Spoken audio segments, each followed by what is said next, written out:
Have you ever felt like downsizing was more than just getting rid of stuff? Like it's erasing pieces of your life? I know that feeling all too well. 7 years ago, I had just 30 days to leave my home where I raised my children and move into a small apartment.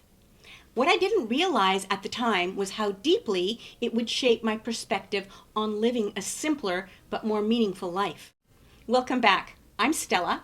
In this video, I'll share the truth about downsizing, the regrets, the unexpected joys, and the one question that helped me to let go. Plus, what I do differently today. If you're new here, I talk about women over 60 reclaiming their lives and living their best life forward. If that sounds interesting to you, go ahead, click the subscribe button below. The emotional side of downsizing. Of course, it's parting with all your precious items. My personal story was difficult because 30 days is not a lot of time, and I had to let go of so many items, including, your children's baby boots, their baptism outfits, all their artwork that they did in elementary school, right? So how do you deal with all of that?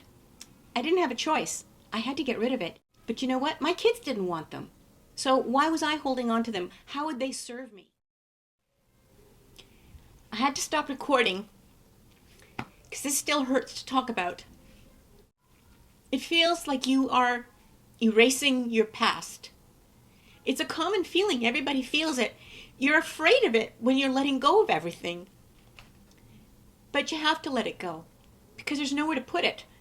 And at the end of the day, if your children don't want them and other people in your family don't want them, why do you need to keep it? So I understand that. And I'm here to talk to you about that today. In my book, I'm Getting Divorced, Where Do I Start? This is it. I talk about 3 places that are the toughest to purge. Your closet, your kitchen, and your bedroom. A universal way of looking at all of those places is imagine the space where you're going to be living and think about the look you want to have, what colors the walls are going to be, what feeling you want to have in there, because you do have ideas about that, even if you're not happy to be purging. You still want to go into a place that brings you joy, the joy of a new beginning. So one of the things that you can think about is if it's too difficult to part with, set it aside in a box and put it in your storage closet. You can always revisit it. But for the majority of things, you look at them, and if you haven't used them in over a year, well, you know what to do with them.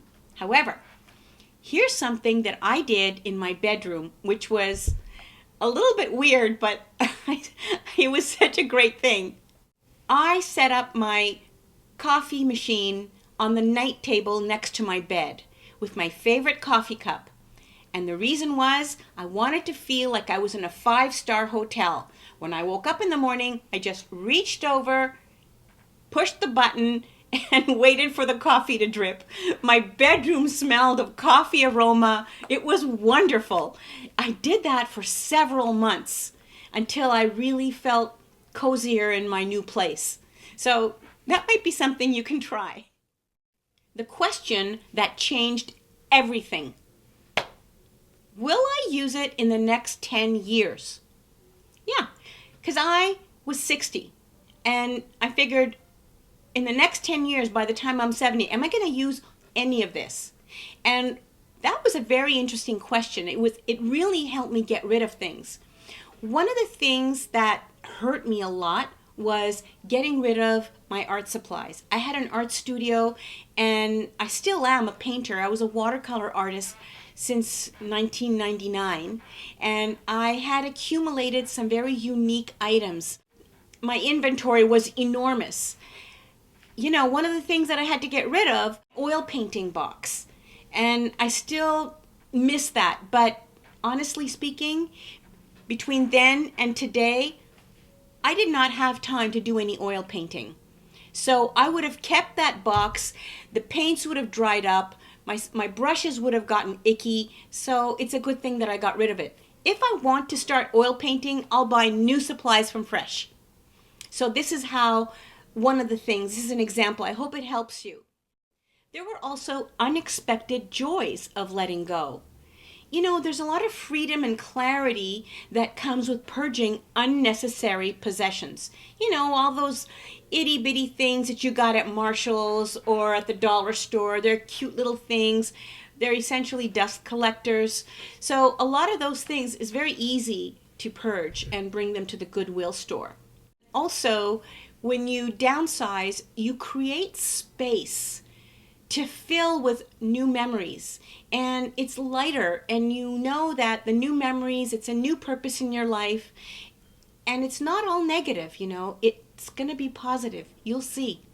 To quote Marie Kondo, keep only those things that speak to your heart. Then take the plunge and discard all the rest. By doing this, you can reset your life and embark on a new beginning, a new lifestyle. I kept that on my fridge door before I started purging because it helped me understand and take it in. What lessons did I learn from this downsizing experience? Well, I learned that I was keeping things that I really don't need because thinking of my life as I am today, I don't miss anything. I have all the things that I really love.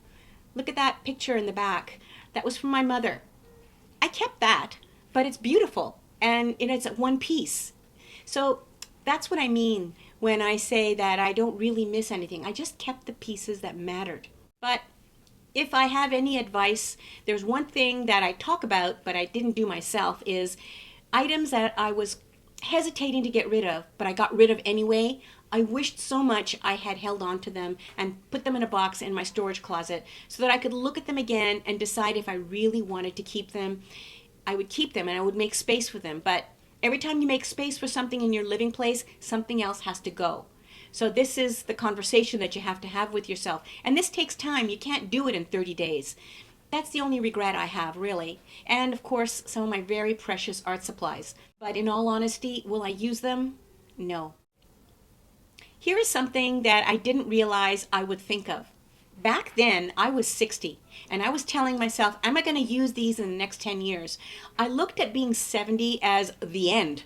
I looked at being 70 as, oh, well, I won't be able to do as much, la, la, la. Ha! I'm 67 today, and I am thrilled with what's ahead because I have a new life.